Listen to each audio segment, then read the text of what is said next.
Oke baik, selamat pagi Pak Stef. Selamat pagi juga. Apa kabar? Ya, kabar baik-baik. Siap. Oke baik, mohon izin sebentar mengganggu waktunya Pak untuk saya wawancarai nanti berkaitan dengan dilema etika atau rujukan moral. Oke. Jadi mohon izinnya. Baik, kita mulai wawancaranya. Selama ini bagaimana Pak dapat mengidentifikasi kasus yang merupakan dilema etika atau bujukan moral? Oke, baik. Terima kasih atas pertanyaannya. Baik, jadi selama ini yang saya pelajari dalam kasus etika moral, yang pertama itu tentunya kita harus mempelajari dan menyimpulkan persoalan yang ada. Setelah kita menyimpulkan dari hasil kesimpulan itu baru kita telah, baru kita definisikan seperti apa kasus itu. Lalu setelah itu baru kita bisa ambil keputusan yang sifatnya baik atau benar. Oke baik, berarti harus masalah itu harus ditelaah dulu ya. Harus perlu ditelaah dulu baru bisa satu kesimpulan. Oke baik, Pak. Bagaimana selama ini Bapak menjalankan keputusan di sekolah, terutama untuk kasus-kasus di mana ada dua kepentingan yang sama-sama benar atau yang sama-sama mengandung nilai kebajikan?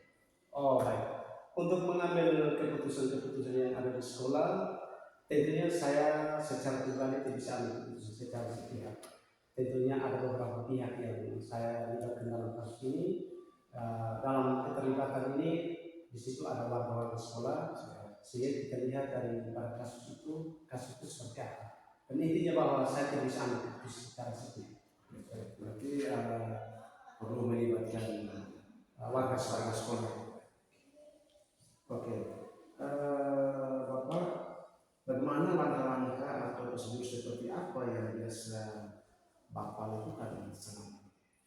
Oke baik, jadi langkah-langkah yang pertama itu bahwa kita harus mengenal dulu bahwa ada nilai-nilai yang saling berkaitan. Yang kedua itu bagaimana cara kita untuk menentukan siapa-siapa yang terlibat di dalam kasus tersebut. Setelah itu baru kita ketahui bahwa kasus itu siapa-siapa yang masuk dalam kategori salah dan siapa-siapa yang masuk dalam kategori benar. Baik, kita lanjut ya. Hal-hal apa saja yang selama ini Bapak anggap efektif dalam pengambilan keputusan pada kasus-kasus dilema etika? Oke baik, jadi dalam konsep berpikir saya bahwa di sini ada 3 jenis yang bersifat efektif dalam mengambil keputusan ini. Yang pertama itu adalah resolusi. Resolusi itu dia berbasis pada hasil akhir. Lalu yang kedua itu adalah berorientasi pada aturan. Kita tidak boleh terlepas dari aturan. Lalu yang ketiga itu adalah mengutamakan rasa peduli antara warga sekolah.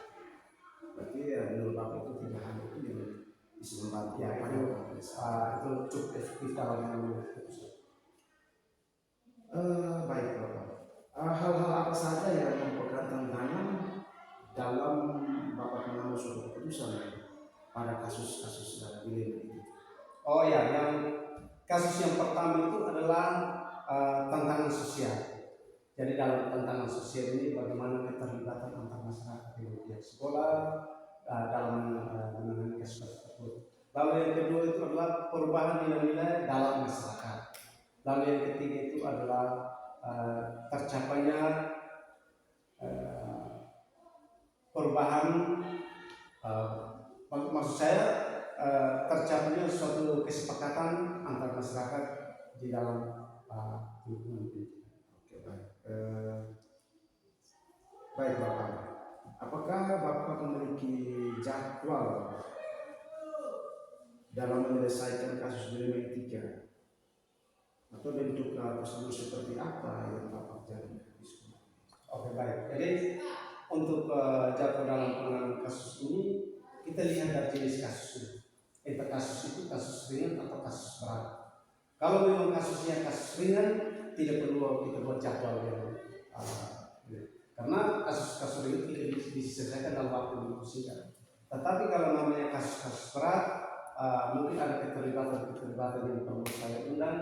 Dalam hal ini adalah pihak komite, orang tua, dan bapak ibu yang lain.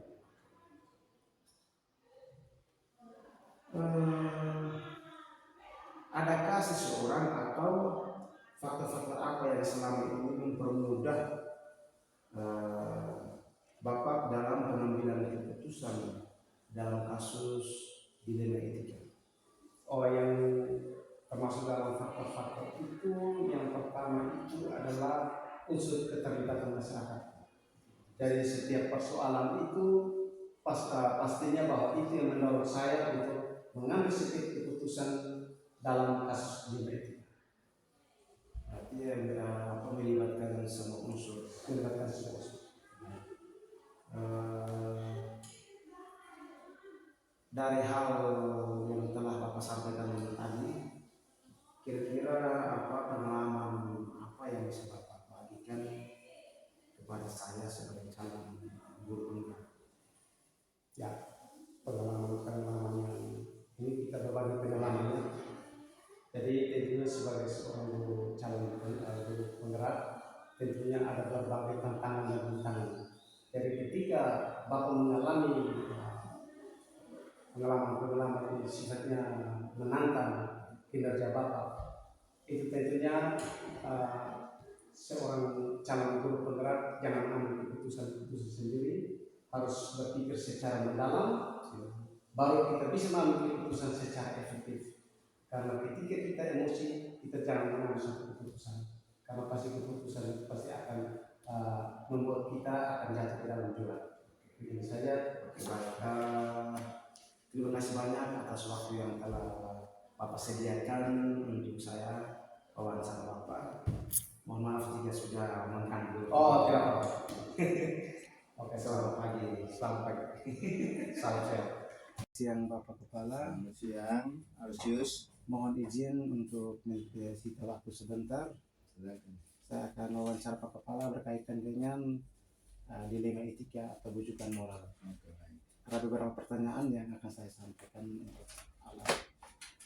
Yang pertama, selama ini bagaimana Bapak dapat mengidentifikasi kasus yang merupakan dilema etika atau bujukan moral?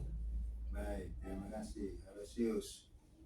Ini dilema etika itu menyangkut benar atau salah. Itu merupakan situasi sulit yang dimana seseorang harus menentukan pilihan secara moral, dia benar ataukah bertentangan dalam mengambil keputusan. Gitu, Kemudian bujukan moral itu kegiatan seorang yang menentukan keputusan antara benar atau salah. Baik, menyangkut contoh daripada dilema etika itu pertanyaan siswa berkelahi. Hanya persoalan siswa berkelahi, kemudian keputusan kepala sekolah, kemudian siswa menyontek. Yang persoalan. Jadi ini satu dilema etika menyangkut salah yang perlu kita akan laksanakan. Kita harus ambil sikap sebab keinginan sekolah agar supaya siswa jujur untuk menyelesaikan semua tugas. Kemudian siswa harus sesama teman harus saling mendukung, saling membantu, bukan saling menjatuhkan. Ini tidak boleh. Kemudian dalam kaitan dengan keputusan kepala sekolah kadang-kadang juga membuat guru ini dilema. Gitu, Misalnya paksakan supaya harus ada jam mengajar sore. Persoalan sekarang anak guru masalah waktu di rumah, ada tugas-tugas yang perlu dikerjakan, kemudian harus kembali ke sekolah. Kemudian kedua juga siswa masalah waktu transportasi, dia harus kembali ke rumah, kemudian kembali ke sekolah untuk mengikuti. Ini kadang-kadang dilematik. Nah, tapi mau tidak mau dia harus ikut apa yang disampaikan oleh sekolah, oleh pimpinan sekolah itu. Baik. Nah, kemudian menyangkut bujukan moral itu misalnya menyontek. Tidak boleh menyontek. Guru harus menegur menyontek karena mahasiswa harus belajar untuk menghadapi ujian. Ini kecurangan, kemudian bohongi guru, dia tidak mengerjakan tugas karena ini dia nonton ini di HP, kemudian mencuri barang teman, mungkin dia tidak ada untuk membeli, tapi punya keinginan untuk membeli sesuatu seperti yang teman miliki, ini yang tidak boleh. Kemudian mengikuti tren negatif atau salahkan orang lain. itu contoh daripada wujud moral. Oke, baik. Yang kedua Bapak, selama ini bagaimana Bapak menjalankan keputusan di sekolah Bapak, terutama untuk kasus-kasus di mana ada dua kepentingan yang sama-sama benar atau yang sama-sama mengandung nilai kebajikan. Baik, Alsius. Yang kami buat di SMA Negeri 1 Malaka Barat, pertama ketika menghadapi masalah, ketika kita mengambil sikap, pertama adalah kita identifikasi dulu, identifikasi keputusan diambil. Kita lihat dulu. Kemudian kita harus kumpulkan informasi. Tidak serta-merta kita mengatakan bahwa engkau salah, engkau benar, atau engkau lalai, engkau tidak lalai. Tidak, seperti itu kita identifikasi dulu. Mesti ada laporan, identifikasi, kemudian kita kumpulkan informasi, carikan solusi bersama, kemudian pertimbangkan buktinya, kemudian pilih alternatif, kemudian ambil sikap atau tindakan. Permisi ya. Ya.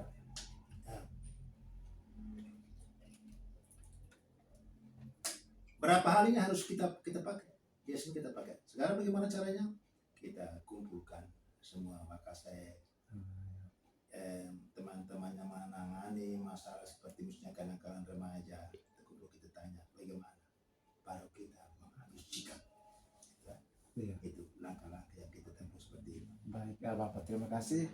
Yang ya tadi langkah-langkah yang sudah dilakukan itu mengumpulkan para wakasek atau wali kelas juga ya Bapak. Oke, baik, kita lanjut ke 4. Hal-hal apa saja yang selama ini Bapak anggap efektif dalam pengambilan keputusan pada kasus-kasus dilema etika? Oke, baik. Yang pertama, ketika kita menghadapi ini masalah, maka pasti perlu hal-hal yang penting yang perlu kita sikapi. Yang pertama, kita harus berpikir berbasis akhirnya bagaimana. Jangan sampai keputusan kita sampai membuat orang lain kecewa, apalagi dalam kaitan dengan anak. Tidak boleh sampai dia harus putus sekolah, tidak boleh. Karena pemerintah sudah mengatakan bahwa tidak boleh anak putus sekolah. Pindahkan boleh, tapi tidak boleh putus. Jangan sampai tindakan kita itu akhirnya seperti itu. Yang kedua, kita berorientasi pada aturan yang benar. Kemudian ketiga, mengutamakan rasa kepedulian.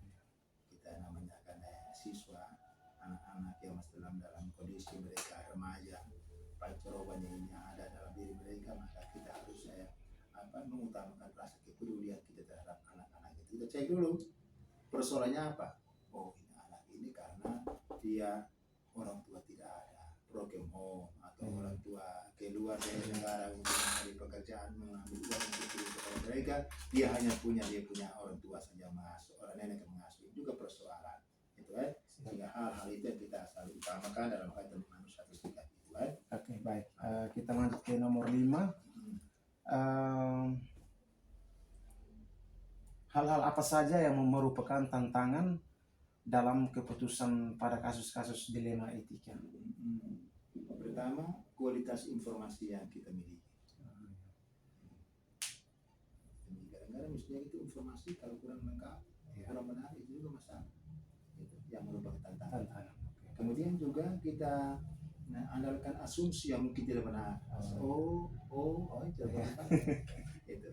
Maka yang benar itu adalah bahwa kita harus mencari tahu informasi yang benar, kemudian mencari tahu ini siapa-siapa yang menangani itu, atau siapa-siapa yang berurusan dengan itu, kemudian kumpulkan semua stakeholder di SMA Negeri untuk kita carikan solusi agar supaya hasilnya akurat dan benar dan tidak membuat salah satu pihak merasa tidak senang. Oke, kita lanjut ke nomor 6. Apakah Bapak memiliki sebuah jadwal tertentu dalam penyelesaian kasus dilema etika? Atau apakah Bapak langsung menyelesaikan di tempat atau memiliki jadwal untuk menyelesaikannya? Bentuk atau prosedur seperti apa yang Bapak jalankan? Ya, biasanya menghadapi kasus di SMA Negeri kita biasanya mendengar laporan, kemudian bimbingan konseling. Kita manfaatkan badan bimbingan konseling untuk silakan memanggilnya untuk coba dibuatkan semacam ini diskusikan dia kenapa engkau seperti itu, kenapa engkau mau seperti itu. Kemudian kalau sampai dia tidak berubah, maka surat panggilan kepada orang tua. Orang tua itu datang, kira kenapa sampai anak dia bersikap seperti ini, sampai dia terlambat datang sekolah, sampai dia bolos, sampai dia apa, misalkan demikian. Tepat orang tua.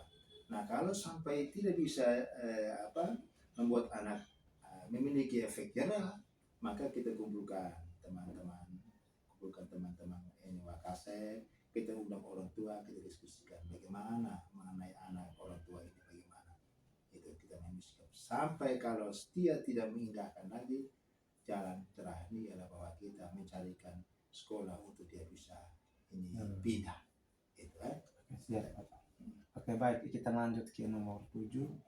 Adakah seseorang atau faktor-faktor apa yang selama ini mempermudah dalam membantu Bapak dalam menyelesaikan keputusan dalam kasus dilema etika? Ya, di SMA Negeri ini saya selalu memanfaatkan bimbingan konseling. Kalau misalnya BK kepada bimbingan konseling, bimbing anak dulu, kalau sampai tidak bisa, kemudian orang tua dipanggil, kalau tidak bisa diskusi antara kepala sekolah dan para wali kelas atau komponen yang ada di SMA Negeri untuk mencarikan solusi. Itu kan? Iya, baik. Bapak terakhir, kalau boleh saya tahu dari semua hal yang telah Bapak sampaikan, pembelajaran apa yang dapat Bapak petik dari pengalaman Bapak untuk bisa dibagikan kepada saya? Ya, pengambil keputusan itu yang etis. Siap. Mengambil keputusan yang etis. Artinya bahwa semua orang terima dan senang.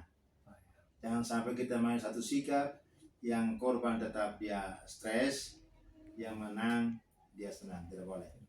Kita harus main sikap yang etis, yang mana keduanya sama-sama senang. Ya kalau bisa juga yang satu tidak boleh dirugikan, yang satu tidak boleh senangnya kelewatan. Ya. Kemudian juga pihak-pihak lain juga harus senang tentang apa yang disikapi oleh pimpinan sekolah. Jadi itu supaya membantu seseorang bisa menghadapi situasi yang sulit, bisa menghadapi situasi sulit dan bisa keluar dalam keadaan yang aman. Oke, baik. Sudah habis Bapak, terima kasih banyak atas Ya, waktu baik. yang telah disampaikan. Mohon maaf jika sudah mengganggu. Tidak apa-apa, bisa membantu.